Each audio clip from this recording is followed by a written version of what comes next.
Hey guys, Valve News Network clone number 324 here, and today Valve is in one of its most interesting times that it has been in the past months, and I'm excited to make content finally based on just Valve related news that's just not another TF2 topic. So around 20 hours ago at the time of recording this video, Valve tweeted on their official Twitter, the only tweet on their profile by the way, an announcement for the fabled Half-Life Alyx, which is their flagship VR game that has been in the works and speculated upon over the past couple of years. Finally, here we are, years later, and this Thursday, actually, at 10 AM Pacific time, they will unveil everything they have to share about this new title into the series. Now, to clear up any thoughts that this is in relation to Half-Life 3, no, and as a matter of fact, this title was more made in mind not to conclude the story, but rather to showcase their high-grade design, VR headset, and controllers that allow you to do all sorts of movements, hence why a Half-Life title would probably make the most sense to put that on display as your flagship title.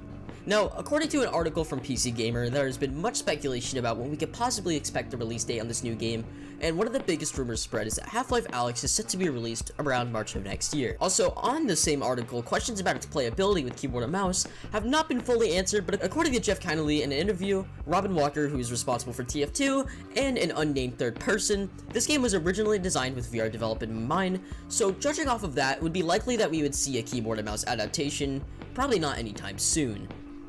More updates, they said, will be on the way, and of course, as Thursday rolls around, all the information will be unveiled, so I'll be sure to keep you updated then.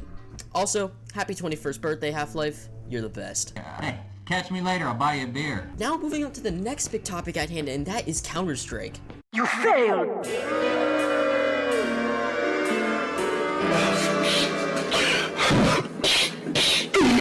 God damn. So after 2 years since the last operation in Counter-Strike, we are finally getting a new operation named Operation Shattered Web. So one of the most interesting parts about this new operation is it takes on a battle pass system similar to, well, most games nowadays, such as PUBG, Call of Duty, and so on, which can be leveled up. Now, this new operation has a pass that you can buy for around $15, which will unlock access to the awards and missions for you to play with your squad mates as the weeks go on. The rewards are actually pretty cool, as you can now unlock custom skins for both T and CT sides. These skins do have rarity tiers, and overall, most of them actually don't look half bad, and they stick true to kind of like the art style of the game, if you will.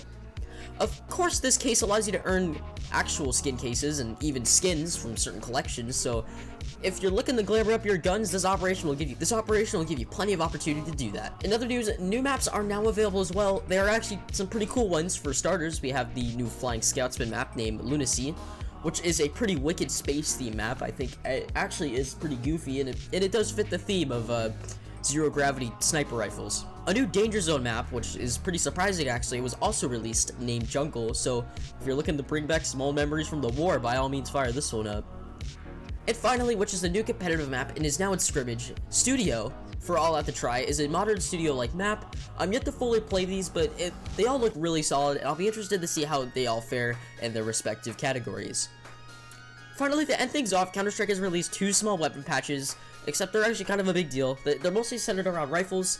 The SG553 has finally been nerfed back to $3,000. It wasn't really much of a big price gap to begin with, but it was enough so that most players couldn't afford one right after pistol round. The AK-47 is generally just a better all-around assault rifle anyways, so really nerfing the SG a couple $100 up really won't change the use of it. They both really had equal uses, to be honest. The FAMAS and Galil have taken a $200 price reduction, and their full auto spraying accuracy has been slightly decreased to make it more reliable in gunfights.